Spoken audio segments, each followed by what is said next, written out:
วัน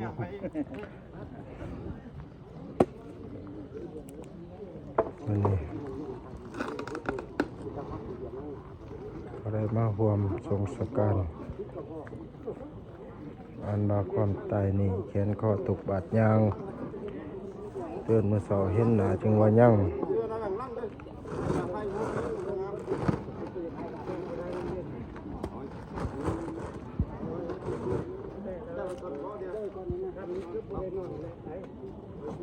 ขอแสดงความเศร้าสลดกับครอบครัวพ่อตู่บุญมีเนาะผู้คนนี้สูญเสียดูซ่า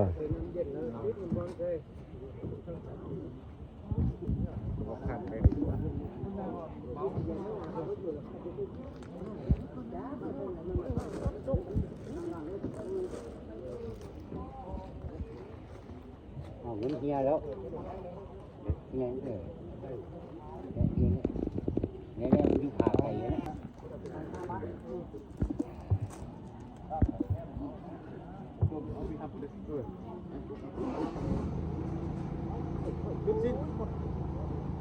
ขึ้นเลยยกขึ้นการเลยคัด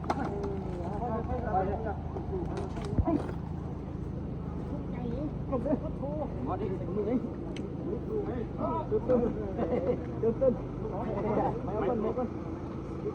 เอาต้องฟ้าระวังอย่างนี้นิดมือยกมือขึ้นมือไอ้เต้งบุวิทเอาบอลยึดไม้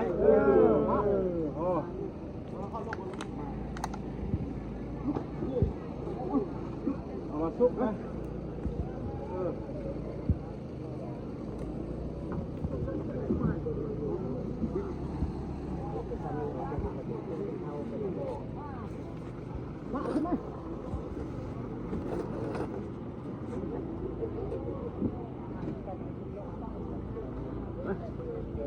ไม่เอาบอลนะ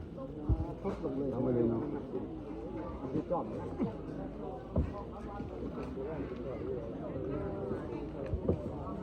ทุบลงเลยอันนั้นนะผมก็โดนบ้าไปลง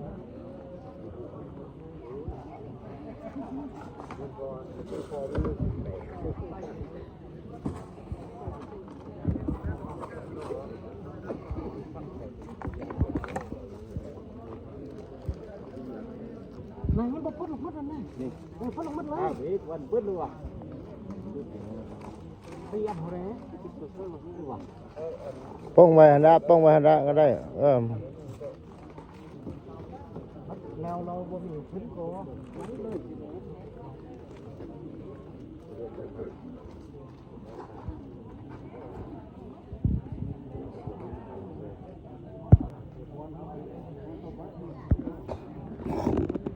พอย